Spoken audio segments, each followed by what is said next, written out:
Hi there, I'm back to finish our story, Love That Dog by Sharon Creech. We will finish it today. Let's start with April 26th.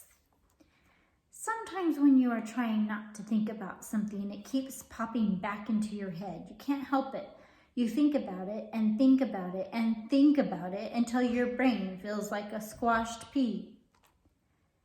May 2nd.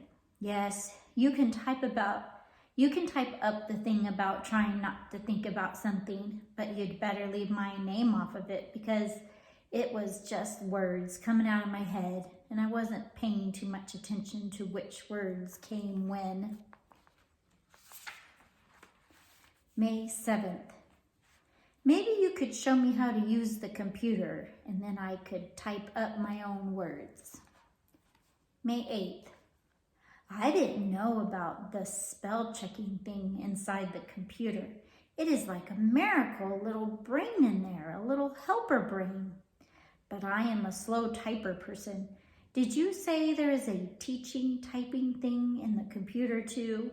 Will it help me type better and faster? Tap, tap, tap, tap, tap. So my fingers can go as fast as my brain? Little visitor. May 14th, I typed this up myself. My Sky. And if you remember from the past, Sky is Jack's dog. We were outside in the street, me and some other kids, kicking the ball before dinner.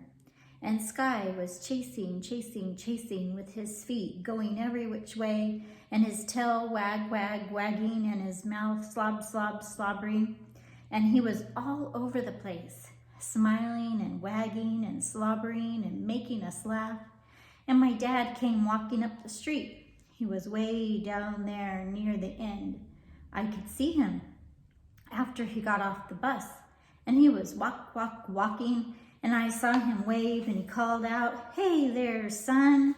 And so I didn't see the car coming from the other way until someone else, one of the big kids, called out, "Car!"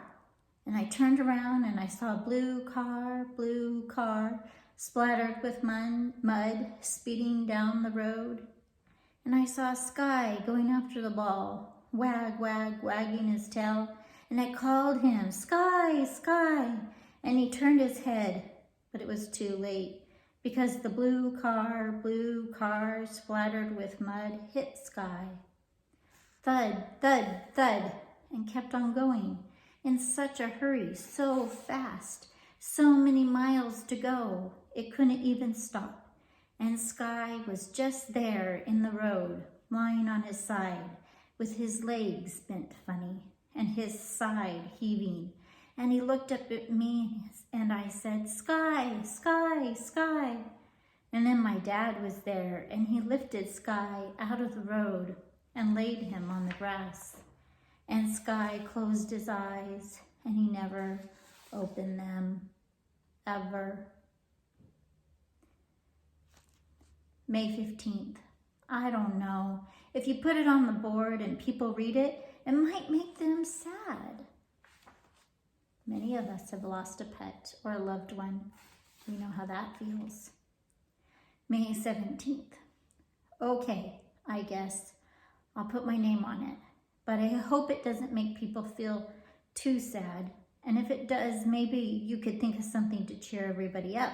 Like maybe with some of those brownies you make, the chocolate ones that are so good. May 21st. Wow. That was the best news ever. I can't believe it.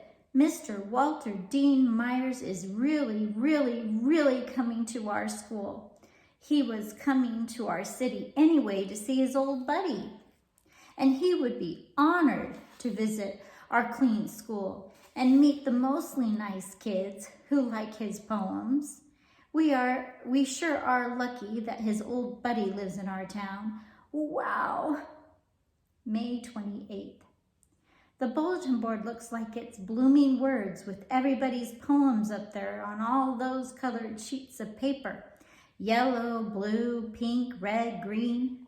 And the bookcase looks like it's sprouting books, all of them by Mr. Walter Dean Myers, lined up, looking back at us, waiting for Mr. Walter Dean Myers himself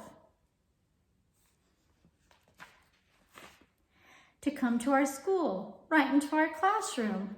Wow! I can't wait. I can't sleep. Are you sure you hid my poem that was inspired by Mr. Walter Dean Myers? I don't want to do anything to upset him.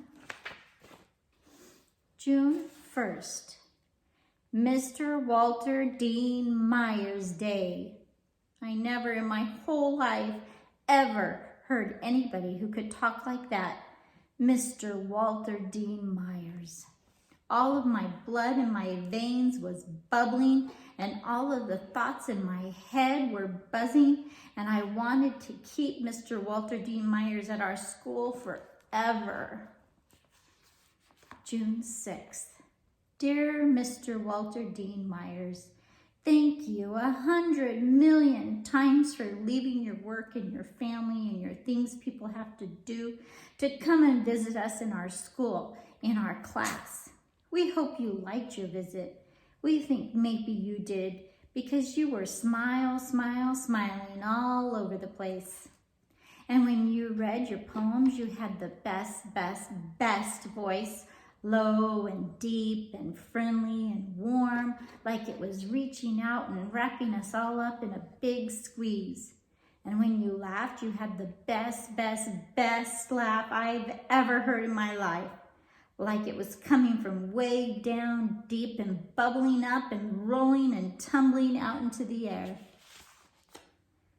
We hope we didn't ask you too many questions, but we thank you for answering every which one, and especially for saying that you would be flattered if someone used some of your words, and especially if they added a note that they were inspired by Walter Dean Myers.